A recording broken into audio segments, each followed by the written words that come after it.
Homeopathy आरोग्य संजीवनी या विशेष कार्यक्रमामध्ये तुमचं सगळ्यांचं अगदी मनापासून स्वागत. या कार्यक्रमामध्ये आजचा जो आपला विषय आहे तो म्हणजे डायजेस्टिव्ह डिसीजेस अर्थात पोटाचे विकार. एक्झॅक्टली डायजेस्टिव्ह डिसीजेस म्हणजे नेमकं काय किंवा आपली एकूणच पचन क्रिया नेमकी कशा प्रकारे चालते, पचन संस्था नेमकी काय काम करते, या संपूर्ण अनुषंगाने आजचा हा आपला विषय असणार आहे. आणि या संपूर्ण विषयावरती मार्गदर्शन करण्याकरता आता आपल्यासोबत डॉक्टर जोडले गेलेले आहेत. आपल्यासोबत आहेत डॉक्टर श्रद्धा बायस परदेसी. डॉक्टर, कार्यक्रमात तुमचं अगदी मनापासून स्वागत. नमस्कार. टीम्स तिथे अवेलेबल आहेत, त्यामुळे तुम्हाला सुद्धा कुठल्याही समस्या असतील, कुठलेही रोग आजार असतील आणि होमिओपॅथीच्या माध्यमातून कुठल्याही साईड इफेक्ट विना एक चांगलं निरोगी आयुष्य तुम्हालाही लवकरात लवकर जगायचं असेल तर या शाखांमध्ये संपर्क साधा आणि तुमचंही एक उत्कृष्ट आयुष्य तुम्ही लवकरच सुरू करू शकता. प्रेक्षको, आजचा विषय पुन्हा एकदा समजून घ्या. आजचा विषय आहे पोटाचे विकार किंवा डायजेस्टिव्ह डिसीजेस. नेमका काय विषय आहे आपण समजून घेऊया. थेट डॉक्टरांकडे जाऊया. डॉक्टर, मी सुरुवातीला जसं म्हटलं असं की डायजेस्टिव्ह डिसीजेस किंवा पोटाचे विकार याकडे आपण येऊच या, परंतु आज जर का बघितलं तर अगदी छोट्याशा बेसिक ऍसिडिटी पासून ते अगदी पोट गच्च होणं म्हणा, मळमळ आहे, जळजळ आहे किंवा IBS सारखे आजार आहेत, हे वारंवार दिसत आहेत. त्याचा एज बार पण काही राहिलेलं नाही. अगदी लहान मुलांमध्ये सुद्धा अगदी प्रामुख्याने हे दिसून यायला लागलेत. तर काय सांगाल, नेमके हे पोटाचे विकार वाढतायत त्यामागचं कारण काय, आणि सगळ्यात महत्वाचं म्हणजे मग नेमकी ही पचन क्रिया आपलं नेमकी कशा प्रकारे काम करते? हो, नक्कीच. सगळ्यात महत्त्वाचं काय, आपल्या शरीराला फिट ठेवणं, निरोगी ठेवण्यासाठी आपली जी पचनक्रिया आहे ती व्यवस्थित होणं हे खूप गरजेचं आहे. ऑलमोस्ट 80 to 90% जे आजार आपल्याला, इतर जे आजार आपल्या शरीरामध्ये जे होतात त्याचं मुख्य कारण आहे व्यवस्थित पचनक्रिया न झाल्यामुळे आपल्या शरीरामध्ये टॉक्झिन्स जास्त निर्माण होतात आणि हळूहळू आपल्याला दुसरे आजार होतात. तर सगळ्यात आधी पचनक्रिया काय आहे हे समजण्याआधी आपल्याला, म्हणजे पचनक्रियेचे आजार काय आहेत हे सांगण्याआधी आपल्याला पहिलं पचनक्रिया कशी होते हे समजणं खूप गरजेचं आहे. तर जसं पचनक्रियाची जी सुरुवात आहे तर आपली तोंडापासून होते. आपण जसं एखादं अन्नाचा घास घेतला तर आपल्या अन्नाचा घास आपल्या दातांमधून बारीक त्याचे तुकडे होतात. त्याच्यामध्ये आपल्या ज्या तोंडामध्ये जी लाळ आहे, जी सलायवा आहे, ते अन्नामध्ये मिक्स होते आणि हे मिक्स झाल्यानंतर आपल्या अन्ननलिकेमधून हे जे अन्न आहे आपल्या जठरांपर्यंत म्हणजे आपल्या पोटांपर्यंत येतं. आपल्या पोटाची जशी रचना आहे, आपल्या पोटामध्ये गॅस्ट्रिक ज्युसेस असतात. या गॅस्ट्रिक ज्यूस मध्ये hydrochloric acid, pepsin, mucous membrane या सगळ्या ज्या गॅस्ट्रिक ज्युसेस आहेत यांचं काम काय आहे, आपल्या शरीरामध्ये जे अन्न आहे या अन्नाला अजून बारीक बारीक तुकडे करणं आणि अन्न व्यवस्थित पचण्यासाठी हे गॅस्ट्रिक ज्युसेस राहतात. या गॅस्ट्रिक ज्युसेस मध्ये ज्यावेळेस अन्न प्रॉपरली मिक्स होतं त्या दरम्यान आपल्या शरीरामध्ये ऍसिडिक सिक्रिशन निर्माण होतं, जेणेकरून की पचन लवकरात लवकर व्हावं. जसं आपल्या पोटामध्ये हे अन्न एक लिक्विड फॉर्म मध्ये, एक पातळ स्वरूपात राहतं, तो लिक्विड आपल्या छोट्या आतड्यांमध्ये ज्यावेळेस ते जातं त्या दरम्यान आपले जे यकृत आहे, जे लिव्हर आहे, लिव्हर मधून बाईल ज्युसेस, पॅनक्रिया जे स्वादुपिंड मधून आपले पॅनक्रियाटिक ज्युसेस सुद्धा आपल्या या पचनक्रियेमध्ये ते जे ज्युसेस आहेत ते पचनक्रियेसाठी ऍड होतात. हे जे पातळ लिक्विड आहे आपल्या स्मॉल इंटेस्टाईन मध्ये जातं. आपल्या शरीरामध्ये ऑलमोस्ट 6 मीटर एवढी मोठी आपली ही स्मॉल इंटेस्टाईन आहे. या स्मॉल इंटेस्टाईन मध्ये ज्यावेळेस ते अन्न फिरलं जातं त्यावेळेस आपल्या शरीरामध्ये ऍब्सॉर्प्शन होतं. जे महत्वाचे जे पोषण द्रव्य आहेत, त्याच्यामध्ये न्यूट्रिएंट आहेत, हे सगळं प्रॉपरली ऍब्सॉर्ब करून जे उरलेलं जे डायजेस्ट नाही झालेल्या ज्या गोष्टी आहेत त्या आपल्या मोठ्या आतड्यांपर्यंत जातात. हळूहळू हे जे अन्न आहे, जे एक पातळ स्वरूपाचं 1 ते 1.5 लिटर ऑलमोस्ट हे लिक्विड राहतं, जे की आपल्या मोठ्या आतड्यांमध्ये ज्यावेळेस ते जातं. मोठ्या आतड्यांचं जे काम आहे, हे मोठ्या आतड्यांना आपण म्हणतो कोलॉन. मोठ्या आतड्यांचं काम काय आहे की आपल्या शरीरामध्ये जे आपण अन्न खातोय त्याच्यामधला जो पाणी आहे, जे वॉटर कंटेंट आहे, त्या ऍब्सॉर्ब करणं आणि जो वेस्ट प्रोडक्ट आहे, जो चौथा आहे, तो आपल्या गुदद्वारेद्वारे बाहेर पडण्यासाठी त्याचं काम आहे. तर तोंडापासून ते आपल्या बाहेर वेस्ट प्रोडक्ट पडेपर्यंत ही प्रॉपरली अशी सिस्टीम स्टेप बाय स्टेप करत आपली पचनक्रिया प्रॉपरली होत जाते.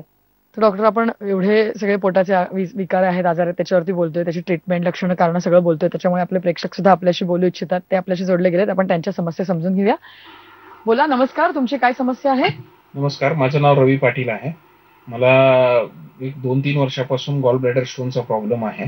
मी सोनोग्राफी बरेच केलेले आहेत, बरेच औषध उपचार घेतले, पण सर्व ठिकाणी मला ऑपरेशन करावं लागेल असं सांगतायत. आणि मला आता जास्त प्रमाणात अन्नही पचत नाहीये आणि माझं थोडीशी तब्येतही खराब होत चालली. मला प्रॉपर डायजेशनही प्रॉपर होत नाहीये. तर मला काय उपचार पद्धती मिळू शकेल? नक्की रवी, तर त्यांना काय सांगाल डॉक्टर आपण? जसं रवींनी सांगितलं की आजकाल गॉल स्टोन होण्याचं प्रमाण सुद्धा खूप वाढतंय, म्हणजे आपल्या पित्ताशयामध्ये खडे होतात. खूपदा काय होतं की गॉल स्टोन मध्ये जसं यांनी सांगितलं की खूपदा यांना ऑपरेटचा सल्ला दिला जातो. प्रत्येक केसमध्ये ऑपरेशनची गरज नसते. काही केसेस अशा आहेत की इमर्जन्सीमध्ये ठीक आहे ऑपरेशन, पण खूप साऱ्या केसेसमध्ये अनवॉन्टेडली सुद्धा ऑपरेशन सजेस्ट केलं जातं. गॉल स्टोन मध्ये जे आपले बाईल मध्ये छोटे छोटे तुम्हाला स्टोन होतात, अशा केसेसमध्ये आपण काय करतो, नैसर्गिकरित्या ते स्टोनची साईज कशी कमी करता येईल. आणि खूपदा पेशंटला काय होतं की गॉल स्टोनचा जो ऑपरेट केला जातो त्याच्यानंतर सुद्धा ऍज इट इज सिम्पटम्स पेशंटला जाणवायला लागतात. तर आपण नमा होमिओपॅथीमधून जे ट्रीटमेंट देतात त्याच्यामधून ऑलमोस्ट 90% पेशंटला आपण या स्टोनला कसं कमी करण्यासाठी ट्रीटमेंट दिली जाते. त्याचबरोबर आपण पेशंटला जो होणारा त्रास आहे, जसं पित्ताशयामध्ये खडे असल्यामुळे पेशंटला वारंवार वेदना होतात, पोटामध्ये केळ येणं किंवा त्यांना ऍसिडिटी किंवा इतर सुद्धा प्रॉब्लेम होण्याच्या शक्यता असतात. तर आपल्या ट्रीटमेंटमधून आपण हा आजार कसा पूर्णपणे बरा करता येईल याच्यासाठी आपण डेफिनेटली प्रयत्न करतो. डॉक्टर, तुम्ही व्यवस्थित समजावून सांगितलं की नेमकी पचनक्रिया आपली कशा प्रकारे काम करते आणि एकूणच हे सगळे ऑर्गन्स कशा प्रकारे रिलेटेड आहेत. परंतु मग आता या पचनक्रियेमध्ये वेगवेगळे ऑर्गन्स आहेत, तर त्या ऑर्गन्सशी रिलेटेड हे आजार असू शकतात, तर ते नेमके कशा प्रकारे असतात? खूपदा लोकांना काय वाटतं की पित्ताचा त्रास होतोय, ऍसिडिटी होते म्हणजेच पचनाचे प्रॉब्लेम आहेत, असं नाहीये. जसं आपण म्हणलो की सुरुवात आपल्या अन्नाची पचनाची कुठून चालू होते, तर आपल्या तोंडापासून. कित्येकदा लोक म्हणतात की मला वारंवार तोंड येण्याचा प्रॉब्लेम आहे, वारंवार त्यांना तो त्रास होतोय आणि खूप सारे ते मल्टीव्हिटॅमिन्स घेतल्यानंतर पण तो त्रास होत नाही. तर नॉर्मली ज्यावेळेस आपल्याला वारंवार जो तोंडामध्ये जो माउथ अल्सर होतोय, तर खूपदा मानसिक टेन्शन, ताणतणावामुळे किंवा खूप ऍसिड सिक्रिशन शरीरामध्ये जास्त झाल्यामुळे किंवा शरीरामध्ये व्हिटॅमिनच्या अभावामुळे हा सगळा प्रॉब्लेम होतोय. त्यापुढे जाऊन ही जी आपली अन्ननलिका आहे, अन्ननलिकेचं काम काय आहे, जे आपल्या तोंडामध्ये जे अन्न पचलं आहे किंवा जे बनतोय अन्न, तो अन्न आपल्या अन्ननलिकेतून पोटाकडे पाठवायचं काम हे अन्ननलिकेचं आहे. ज्यावेळेस ही जी अन्ननलिका आहे त्याच्यामध्ये सूज येते, त्याच्यामुळे आपल्या अन्ननलिकेमध्ये हळूहळू त्रास व्हायला लागतात. त्याच्यामुळे अन्ननलिकेचे वेगळे प्रॉब्लेम्स आहेत. भारतामध्ये अन्ननलिकेचा कॅन्सरचं प्रमाण आजकाल खूप फास्ट वाढताना आपण बघतोय.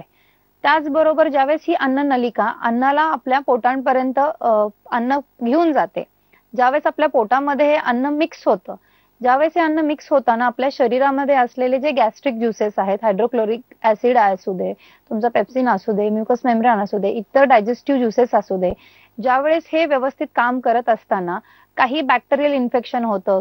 या गोष्टींमुळे काय होतं, जसं खूप साऱ्या लोकांना ते जॉबसाठी कुठेतरी बाहेर काम करतात, त्याच्यामुळे फास्ट फूड खातात किंवा रोडवरचं काही खाण्यात येतं त्यांच्या, किंवा दूषित पाणी काही पिण्यात येतं, त्याच्यामुळे काय होतं त्यांना बॅक्टेरियल इन्फेक्शन होतं. त्याच्यामध्ये एच पायलोरी नावाचं बॅक्टेरियल इन्फेक्शन आम्हाला जास्त प्रमाणात पाहायला भेटतोय. किंवा आजकाल प्रत्येक आजार चालू झाला तर लोकांची इम्युनिटी लेवल एवढी कमी आहे किंवा त्यांना तेवढा टाइम पण नाहीये की आजार होतोय तर आपण सहन करावं, ते इमिजिएटली वेदनाशामक गोळ्या घेतात किंवा मल्टिपल गोळ्या खातात. या सगळ्या गोष्टींमुळे काय होतं, ओव्हर डोसेसचा पण प्रॉब्लेममुळे तुमच्या ज्या पोटाची जी लेअर आहे त्याच्यामध्ये इन्फ्लामेशन होतं, ज्याला आपण गॅस्ट्रायटिस म्हणतो. खूपदा आपण ऐकतो की गॅस्ट्रायटिस झाला आहे. या गॅस्ट्रायटिस होण्यामागचं जे मुख्य कारण आहे तर बॅक्टेरियल इन्फेक्शन, चुकीची जीवनशैली किंवा चुकीचे फूड खाण्यामध्ये आल्यामुळे हा प्रॉब्लेम होतोय. आणि त्याचबरोबर स्ट्रेस फॅक्टर, खूपदा मानसिक टेन्शन, ताणतणावामुळे सुद्धा तुमच्या शरीरामध्ये जे ऍसिड सिक्रिशन होतोय त्याचं प्रमाण जास्त होतोय. खूपदा आपल्याला पेशंट म्हणतायत की छातीमध्ये खूप जळजळ होतोय, जसं जेवण झालं, पोटात अन्न गेलं की परत त्यांना मळमळ होतं किंवा उलटी होते जेवल्या जेवल्या. हा प्रॉब्लेम का होतोय, तर याच्यामध्ये ऍसिड रिफ्लेक्शनचा जो प्रॉब्लेम होतोय, कारण की अन्न जसं पोटात गेलं तर ते छोट्या आतड्यांकडे जायला हवं, पण ते तसं न जाता परत आपल्या अन्ननलिकेपर्यंत उलट जायला लागतं आणि त्यावेळेस पेशंटला जेवल्यानंतर उलटीचा प्रॉब्लेम होतो. मग अशा कंडिशन मध्ये सुद्धा पेशंट पित्ताची गोळी खातात. म्हणजे आजाराचं कारण वेगळं आहे आणि त्याच्यावर परत फक्त पित्ताच्या गोळ्या खाऊन टेम्पररी काम चालू आहे. मग अशा कंडिशन मध्ये गॅस्ट्रायटिस सारखा मोठा आजार आपल्याला पाहायला भेटतोय. अशा कंडिशनमध्ये खूपदा लोक ज्यावेळेस सोनोग्राफी करतात, सिटी स्कॅन करतात, त्यावेळेस त्यांना सांगितलं जातं तुम्हाला पॅन गॅस्ट्रायटिस आहे, इरोजिव्ह गॅस्ट्रायटिस आहे. याच्यामध्ये काय होतं, तुमच्या ज्या पोटाची जी लेअर आहे याच्यामध्ये ज्यावेळेस जखमा निर्माण होतात, त्याच्यामध्ये इजा होते, त्यावेळेस पेशंटला सिव्हिअर पोटात आग व्हायला लागते, पेशंटला अपचन होतं, करपट आंबट ढेकरं यायला लागतात, अन्न जसं खाल्लं की गॅसेसचा प्रॉब्लेम यायला लागतो, पोट फुगायला लागतं. त्याचबरोबर हळूहळू या पेशंटमध्ये कॉन्स्टिपेशनचा प्रॉब्लेम खूप होतो. कित्येकदा पेशंट म्हणतात की मॅडम आम्हाला 2-2, 3-3 दिवस नंतर जावं लागतं, कारण की प्रॉपरली डायजेशनच होत नाही. तर ज्यावेळेस अन्न हे पचलं जातं, तर डायजेशन होताना तुमच्या पोटापासून ज्यावेळेस स्मॉल इंटेस्टाईन मध्ये ज्यावेळेस मुख्य प्रक्रिया होते आपली डायजेशनची, कारण की आपलं जे अन्न आहे त्याच्यामध्ये सगळं जे मुख्य डायजेशन होतं ते आपल्या स्मॉल इंटेस्टाईन मध्ये होतं. छोट्या आतड्यांचं काम काय आहे, ऑलरेडी आपल्या छोट्या आतड्यांची जसं मी तुम्हाला सांगितलं की 6 मीटर त्यांची लांबी आहे. ज्यावेळेस स्मॉल इंटेस्टाईन मध्ये हे जे अन्न ज्यावेळेस फिरलं जातं त्यावेळेस आपलं जे लिव्हर आहे हे बाईल ज्युसेस तिथे पोहोचवतं, पॅनक्रियामधून पॅनक्रियाटिक ज्युसेस जातात. हे सगळं मिक्सन का होतं, कारण की आपल्या शरीराला आपण जे जेवतोय त्याच्यातले जे न्यूट्रिशियंट आहेत ते आपल्याला प्रॉपरली भेटायला हवेत. तर आपलं स्मॉल इंटेस्टाईन काय करतं, हे सगळ्या गोष्टी प्रॉपरली ऍब्सॉर्ब करतं आणि जो इनडायजेस्टिबल गोष्ट आहे तो हळूहळू आपल्या मोठ्या आतड्यांकडे पाठवलं जातं, म्हणजे आपल्या कोलॉनकडे जातं. ज्यावेळेस आपल्या या छोट्या आतड्यांमध्ये ज्यावेळेस अन्न पचलं जातं त्या दरम्यान काही प्रॉब्लेम्स जास्त सिव्हिअर आम्हाला बघायला भेटतात. खूपदा पेशंट सांगतात की सुरुवातीला मॅडम जसं जेवण झालं की हळूहळू छातीच्या खालच्या साईडचा जो भाग आहे या भागामध्ये पेशंटला सिव्हिअर वेदना व्हायला लागतात. जसं अन्न पोटात गेलं की सिव्हिअर आग होते, पेशंटला टोचल्यासारखं होतं, कोलिक पेन जाणवायला लागतं. तर अशा केसेसमध्ये खूपदा अल्सरेटिव्ह कोलायटिस नावाचा प्रकार खूप फास्ट वाढताना बघतोय.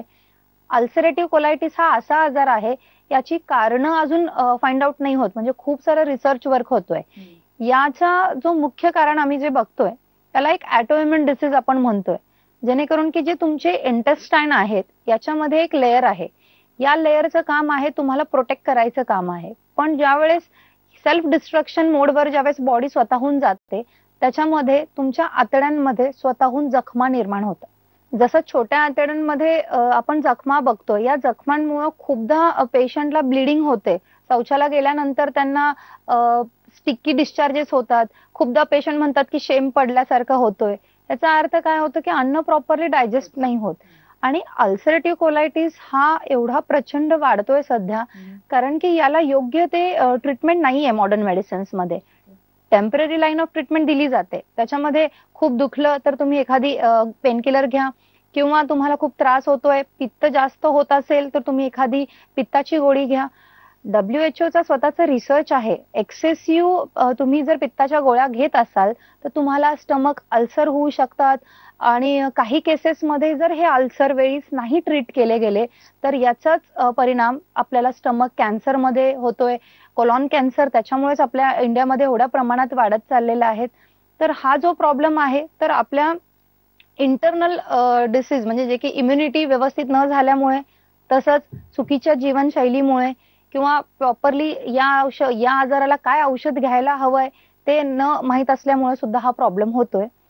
त्याचबरोबर तुम्ही बघत असाल इरिटेबल बॉवेल सिंड्रोम. खूपदा पेशंट येतात की मॅडम मला इरिटेबल बॉवेल सिंड्रोम आहे. म्हणजे इरिटेबल म्हणजे काय की पेशंटला जसं आपल्याला कुठलीही गोष्ट आपण म्हणतो की मला इरिटेट करू नको, म्हणजे काय चिडचिडपणा होते, तसं आपल्या पोटामध्ये काय होतं की आपलं जे बॉवेल आहे ते व्यवस्थित काम नाही करत, त्याच्यामध्ये काही इरिटेबिलिटी निर्माण होते. त्याच्यामुळे पेशंटला पोटात वेदना व्हायला लागतात, जळजळ व्हायला लागते, जडपणा यायला लागतोय. पोटात अन्न गेल्यानंतर काही तासांमध्ये पेशंटला जडपणा जाणवतो. खूपदा पेशंट म्हणतात जसं जेवण झालं मॅडम 1-1.5 तासामध्ये पोट एकदम फुगल्यासारखं व्हायला लागतं. याचं कारण काय, कारण की तुमची जी पचनक्रिया आहे ती प्रॉपरली होत नाही, म्हणून तुम्हाला इमिजिएटली शरीर सिम्पटम्स दाखवतं, किंवा प्रचंड वेदना होतात, प्रचंड गॅसेसचा प्रॉब्लेम होतो. खूपदा पेशंट जसं कुठेतरी अंगाला दाबलं की त्यांना करपट ढेकरं यायला लागतात किंवा गॅसेस यायला लागतात. हा सगळा प्रॉब्लेम आपल्याला छोट्या आतड्यांमध्ये जाणवतो. जसं छोट्या आतड्यांमध्ये हे जे लिक्विड आहे एक ऑलमोस्ट 1 ते 1.5 लिटर असं एक पातळ लिक्विड राहतं. हा जो लिक्विड आता ऑलमोस्ट जे इम्पॉर्टंट न्यूट्रिशियंट आहेत हे सगळं ऍब्सॉर्ब करून मोठ्या आतड्यांकडे जो वेस्ट प्रोडक्ट आहे ते बाहेर पाडण्यासाठी मोठ्या आतड्यांकडे जातं. मोठे आतडे आपल्या शरीरामध्ये पूर्ण सर्क्युलेट करून जातात. मोठ्या आतड्यांचं मुख्य काम काय आहे? आपल्या शरीरामध्ये जे लिक्विड आहे, जे अन्न आहे, त्याच्यातलं पाणी ऍब्सॉर्ब करणं आणि जो वेस्ट प्रोडक्ट आहे तो तुमच्या गुदद्वारेकडे पाठवणं हे कोलॉनचं काम आहे. पण ज्या वेळेस या प्रोसेसमध्ये जाताना तुमच्या कोलॉनमध्ये ज्यावेळेस सूज येते, म्हणजे ज्याला कोलायटिस आपण म्हणतोय, याच मोठ्या आतड्यांमध्ये अल्सरेटिव्ह कोलायटिस आपल्याला जास्त प्रमाणात पाहायला भेटतोय. या कोलायटिस मध्ये ज्यावेळेस इंटरनल सूज येते, सूज आल्यामुळे काय होतं की इम्पॉर्टंट काम काय की पाणी ऍब्सॉर्ब करायचं काम आहे. पण ज्यावेळेस तुमचे जे आतड्या आहेत त्याच्यातलं पाणी ऍब्सॉर्ब करत नाहीत, त्यामुळे त्या आतल्या साईडमध्ये तुमच्या आतड्यांना जखमा व्हायला लागतात, लालसरपणा यायला लागतं, ब्लिडिंग व्हायला लागते. खूप पेशंटमध्ये इव्हन पस पण व्हायला लागतं. तर अशा केसेसमध्ये पेशंटला शौचाला गेल्यानंतर ब्लिडिंग होते, त्याच्यामध्ये पस येऊ शकतं. त्याचबरोबर पेशंटला शेम पडायला लागतं किंवा पेशंटला दिवसातून 7 ते 8 वेळेस जुलाबाला जावं लागतं. छातीत जळजळ, पोटामध्ये जळजळ, तुमच्या ॲनल रिजन मध्ये पेशंटला प्रिकिंग पेन होतात, बर्निंग पेन व्हायला लागतात. तर एवढे सगळे क्रॉनिक आजार आम्हाला या केसेसमध्ये दिसतात. जसं मोठ्या आतड्यांचं जे काम आहे की गुदद्वारेपर्यंत जाणं, खूपदा काय होतं की डायजेशन व्यवस्थित न गेल्यामुळे गुदद्वाराच्या जवळचे सुद्धा प्रॉब्लेम्स आपल्याला पाहायला भेटतात. त्याच्यामुळे त्याच्यामध्ये मूळव्याध, भगिंदर असू दे, फिस्चुला असू दे, हे सुद्धा पेशंट जास्त प्रमाणात येतात. शेवटी कुठलाही पेशंटला जर मूळव्याध किंवा फिस्चुलाचा प्रॉब्लेम आहे, याचं 90% कारण तुमची अपचन म्हणजे जी पचनक्रिया आहे ती व्यवस्थित न झाल्यामुळेच तुम्हाला मूळव्याध वगैरे होतं. खूपदा लोक मूळव्याध झालाय म्हणून ऑपरेट करतात. ऑपरेट केल्यामुळे तुमचं आजाराचं कारण काय आहे? तुमची पचनक्रिया व्यवस्थित नाही झाली. त्याच्यामुळे ऑपरेट केल्यामुळे काय होणार? टेम्पररी पेशंटला 5-6 महिन्यापर्यंत फरक पडतो, पण काही दिवसांनी परत तो प्रॉब्लेम त्यांना पुन्हा उद्भवतो.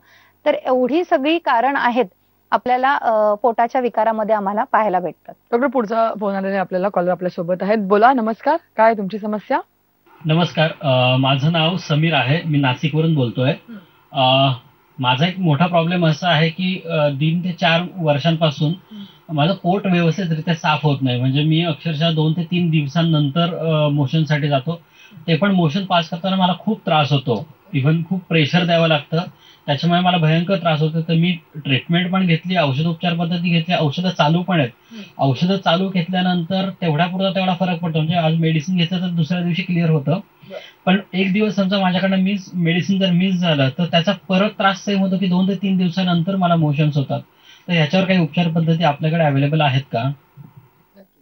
खूप महत्वाचा प्रश्न यांनी विचारलाय, कारण की माझ्या डेलीच्या प्रॅक्टिसमध्ये मी सपोज 10 पेशंट बघत असतील तर त्याच्यामध्ये 6 ते 7 पेशंट्सला बद्धकोष्ठता म्हणजे कॉन्स्टिपेशनचा त्रास आहे. कारण की जसं मी म्हणले की जीवनशैलीच खूप बदललेली आहे. लोक चालत नाहीत, व्यायाम करत नाहीत, वाटेल ते त्यांच्या खाण्यामध्ये येतात. तर बद्धकोष्ठताचा जो प्रॉब्लेम आहे त्याच्यामध्ये 2 गोष्टी मुख्यतः आहेत. एक तर चुकीच्या जीवनशैलीमुळं, दुसरी गोष्ट तुमचे जे मेटाबॉलिझम आहे, तुमच्या पचनक्रियामध्ये व्यवस्थित बिघाड झाल्यामुळं, अन्न प्रॉपरली पुढे ढकललं जात नाही. अन्न प्रॉपरली पुढे न ढकलल्या गेल्यामुळे पेशंटला काय करावं लागतं? लॅक्झेटिव्ह घ्यावे लागतात. त्याच्यामुळे शौचाला व्यवस्थित होते, पण ते बिकॉज ऑफ द मेडिकेशन होते, पण नैसर्गिकरित्या अन्न आतड्यांमधून पुढे ढकललं जात नाही. तो त्याचं मुख्य कारण आहे. खूपदा अशा केसेसमध्ये पेशंट इनिमा सुद्धा खूप घ्यायला लागतात, पण कंटिन्युअस मध्ये सारखा इनिमा घेतल्यामुळे सुद्धा अल्सरचा सुद्धा त्रास उद्भवू शकतो. तर इम्पॉर्टंट काय आहे? आपण नमा होमिओपॅथीमध्ये जे ट्रीटमेंट देतोय त्याच्यामधून तुमच्या आतड्यांची जी कार्यक्षमता जी स्लो झाली आहे त्याला आपण मेडिसिन्स फास्ट होण्यासाठी देतो, जेणेकरून की तुमचं अन्न प्रॉपरली पुढे ढकललं जावं, अन्न प्रॉपरली डायजेस्ट व्हावं, जेणेकरून की तुमचं प्रॉपरली डायजेशन झालं तर तुमचा जो बद्धकोष्ठताचा जो प्रॉब्लेम आहे तो डेफिनेटली कमी होऊन जाईल. त्यामुळे ट्रीटमेंट फार अत्यंत महत्वाचं आहे. असं म्हटलं की पोटाचे विकारच एवढे आहेत, तर ऑब्व्हियसली त्याच्यावरती ट्रीटमेंटही खूप सारे असणार. तर मला तुम्हाला तेच विचारायचं आहे की मग नमा होमिओपॅथीमध्ये आपण आता ह्या वेगवेगळ्या पोटांच्या विकारांवरती कशा प्रकारे एक युनिक ट्रीटमेंट करतो? नमा होमिओपॅथीमध्ये आम्ही अशा जे केसेस आहेत, म्हणजे पचनक्रियेच्या साध्या तोंडापासून जे होणारा माउथ अल्सर असू दे, अल्सरेटिव्ह कोलायटिस असू दे, सिलियाक डिसीज म्हणजे ज्याच्यामध्ये आपल्याला विशिष्ट पदार्थांची ॲलर्जी सांगितली जाते, किंवा लहान मुलामध्ये आजकाल लॅक्टोज इंटॉलरन्स पण आपण बघतोय की नाही, दूध पचत नाहीये. छोटाचा छोटा प्रॉब्लेम असू दे किंवा त्याच्यातला कुठलाही मोठा प्रॉब्लेम असू दे, या सर्व आजारांना आम्ही इम्युनोजेनिक मायझमॅटिक 6th जनरेशन होमिओपॅथिक उपचार पद्धतीने आम्ही असे आजार बरे करतात.